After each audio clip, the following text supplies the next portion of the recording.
Hello, welcome back. આવી ગયા છો ભાઈ? યસ. હવે આજે પણ આપણે એક્ઝામ્પલની પ્રેક્ટિસ કરશું.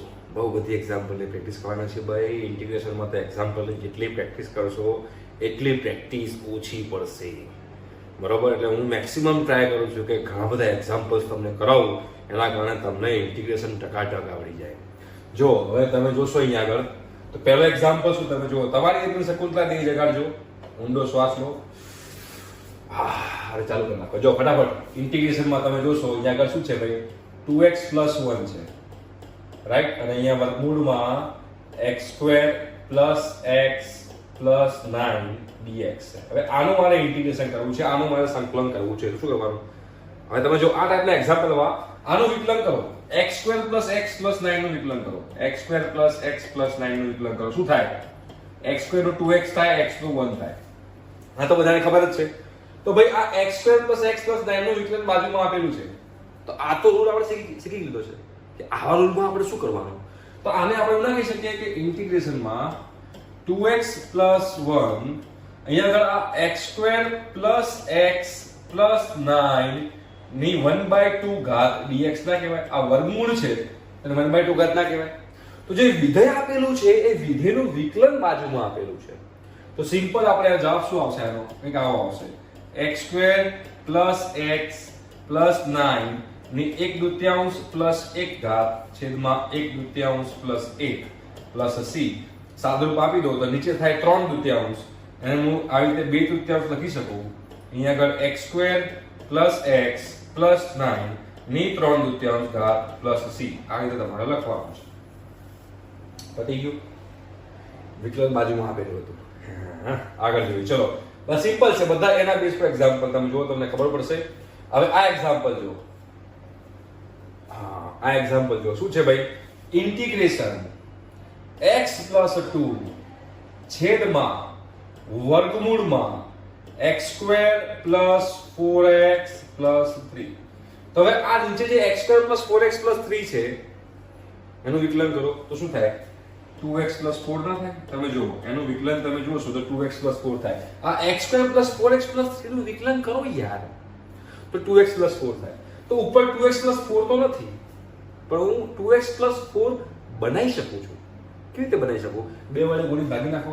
તો આને હું શું કરીશ? તમે જુઓ શાંતિથી, 2 વડે ભાગ્યું અને 2 વડે ગુણ્યું તો અહીંયા શું થાય?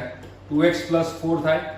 અને ગુણાકારમાં આ જે x² + 4x + 3 છે એની -1/2 ઘાત ના કહેવાય.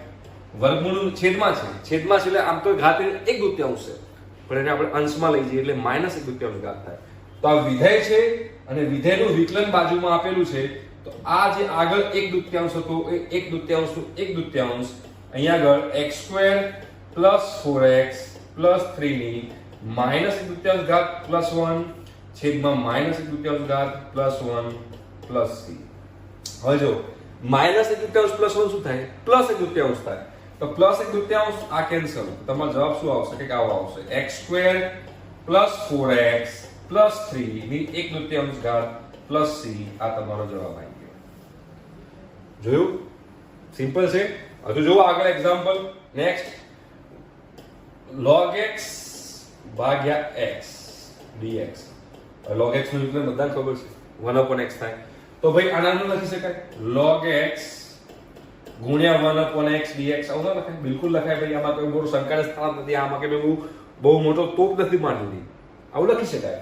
તો વિધેય છે અને વિધેયની બાજુમાં એનું વિકલન આપેલું છે. તો આનું શું લખાશે? log x ની કેટલી ઘાત છે? 1 ઘાત છે. તો log x ની ઘાતમાં 1 + 1 છેદમાં 1 + 1 બરાબર 2. તો આનું શું લખાશે? +c. તો log x ની 2 ઘાત છેદમાં 2 + c. હવે બગડો આગળ ના આવ્યો, ધ્યાન રાખજો. આ log x નો આખાનો વર્ગ છે. જો આવી રીતે હોત ને log x x નો વર્ગ હોત તો બગડો આગળ આવે. આ બગડો કોઈ દિવસ આગળ ના આવે. આ આખા log x નો વર્ગ છે. log x ની 2 ઘાત છે, બરોબર? એટલે આ વસ્તુ તમારે સમજવાની. તમે જો આ બધું નહીં સમજો તો અગેન તકલીફ તો પડવાની ભાઈ. જિંદગીમાં તમારે તો આ બધું નાના કન્સેપ્ટ છે, નાના પાયા છે જે તમને કામમાં આવશે. જો અગેન નેક્સ્ટ એક્ઝામ્પલ જો તમને ખબર પડે, વર્ગમૂળ અહીંયા cos x છે, વર્ગમૂળમાં અહીંયા આગળ sin x છે, dx છે.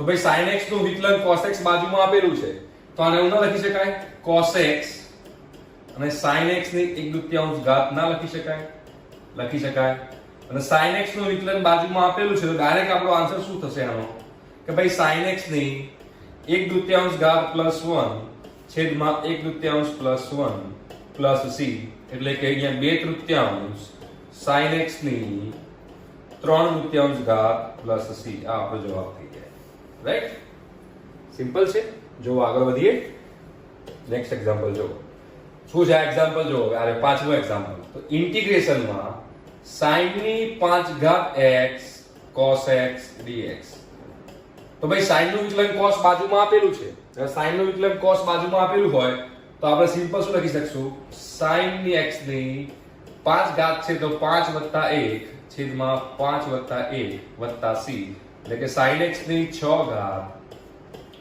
છેદમાં 6 + c આ તમારો જવાબ થઈ ગયો કેટલા પગલું હા પણ છઠ્ઠા નંબરનો એક્ઝામ્પલ છે એ થોડો સારો એક્ઝામ્પલ છે એ તમને કરીને બતાવું જો શું કીધું છે ભાઈ ઇન્ટિગ્રેશનમાં tan³ x આપણને લખેલું છે તો આને જો tan² x * tan x ના લખી શકું tan² x * tan x tan³ x છે તો હવે tan² x ને શું લખાય tan² x ને લખાય 1 સોરી tan² x ને લખાશે sec² x - 1 આપણી પાસે ઇક્વેશન છે કોઈને ખ્યાલ હોય તો 1 + tan² x = sec² x તો tan² x બરાબર શું થાય tan² x બરાબર થાય sec² x - 1 થાય તો એ અહીંયા મૂકી દો આની જગ્યાએ તો અહીંયા આગળ લખાશે sec² x - 1 * tan x dx થાય કે ના થાય બિલકુલ થાય હવે આ tan x ની અંદર ગુણન ચાલુ કરી નાખો તો એનું sec² x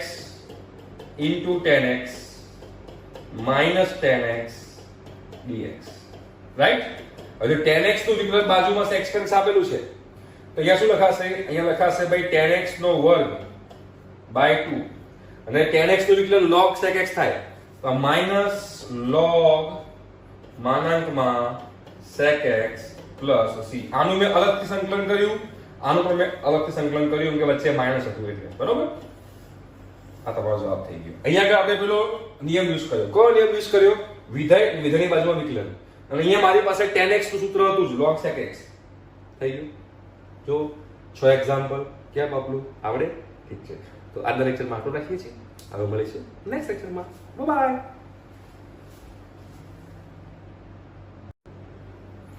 hello welcome back બરોબર હવે આમાં આપણે જે આજે કરવાના છીએ એ આપણે જે આગળના એક્ઝામ્પલમાં શું કર્યું હતું કે ભાઈ એક ફંક્શન આપેલું હોય એક વિધેય આપેલું હોય એક આપણને વિધેય આપેલું હોય f of x આપણને વિધેય આપેલું હોય અને ગુણાકારમાં f' x હોય એટલે કે વિધેય હોય અને બાજુમાં વિકલન હોય હવે હું શું કરવા માંગુ છું નીચે વિધેય હશે નીચે વિધેય હોય અને ઉપર એનું વિકલન હોય આ ટાઈપના એક્ઝામ્પલ છે નીચે વિધેય અને ઉપર એનું વિકલન તો એનો આન્સર શું આવશે ધારો કે આવી રીતે લખેલું હોય આ એક્ઝામ્પલ લઉં છું જો ઇન્ટિગ્રેશનમાં 2x + 3 છેદમાં x² + 3x - 2 dx આ છે હવે નીચે જે fx એટલે વિધેય એ વિધેયનું વિકલન કરો શું થાય 2x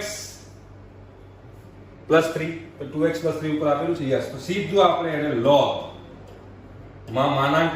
x² + 3x - 2 + c આવું લખી શકાય દાખલો પતી ગયો નીચેનાનું વિકલન આપણને ઉપર આપેલું છે અને નીચેનાનું વિકલન આપણને ઉપર આપેલું હોય તો ડાયરેક્ટ આપણે એનો આન્સર લખી શકીએ રાઈટ જો બીજો એક્ઝામ્પલ તમે જુઓ ખબર પડશે ઇન્ટિગ્રેશનમાં e⁻x -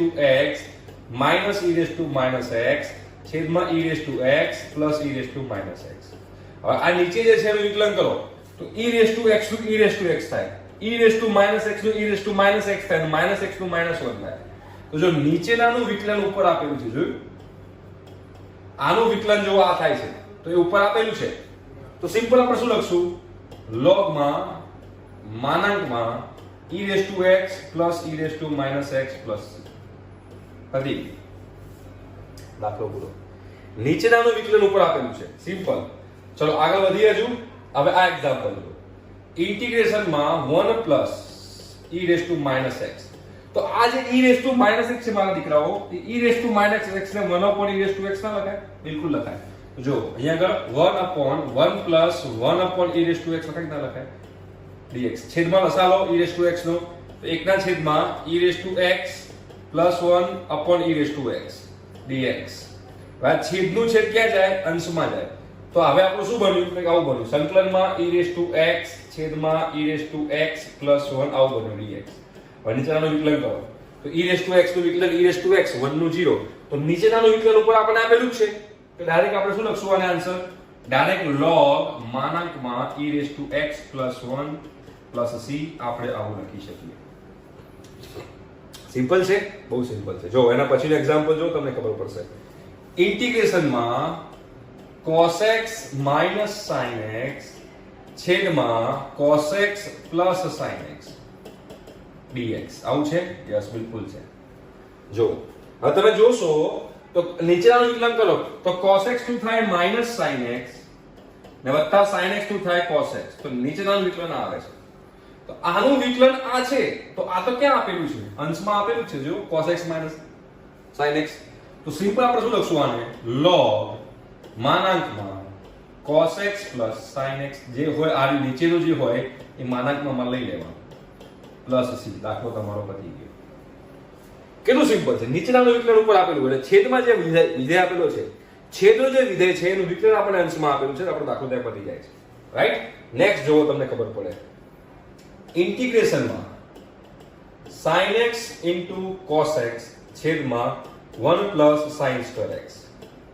ચલો છેદનું વિકલન કરો. 1 નું શું થાય? 1 નું 0 અને sin square x નું તો પહેલા ઘાતનું કરવાનું. તો એક ઘાત આગળ એક ઘાત ઓછી 2 sin x અને પછી sin x નું cos x એટલે કે ભાઈ sin 2x થાય. sin 2x થાય. ભાઈ નીચેનાનું વિકલન sin 2x થાય. 2 sin x cos x થાય. નીચેનાનું વિકલન 2 sin x cos x થાય. પણ અહીંયા તો આપણે ખાલી sin x cos x આપ્યું છે. 2 sin x cos x નથી આપ્યું. તો 2 વડે ગુણીને ભાગી દો. તો અહીંયા 1/2 મૂકી દો અને અહીંયા 2 મૂકી દો. તો જો નીચેનાનું વિકલન ઉપર બની ગયું. સિમ્પલ. તો હવે તમારે શું કરવાનું આગળ? 1/2 log માનાંકમાં નીચે જે આપેલું છે મૂકી દો 1 plus sin square x માનાંક પૂરો પ્લસ c. દાખલો પતી ગયો. જોયું કેટલા સિમ્પલ છે?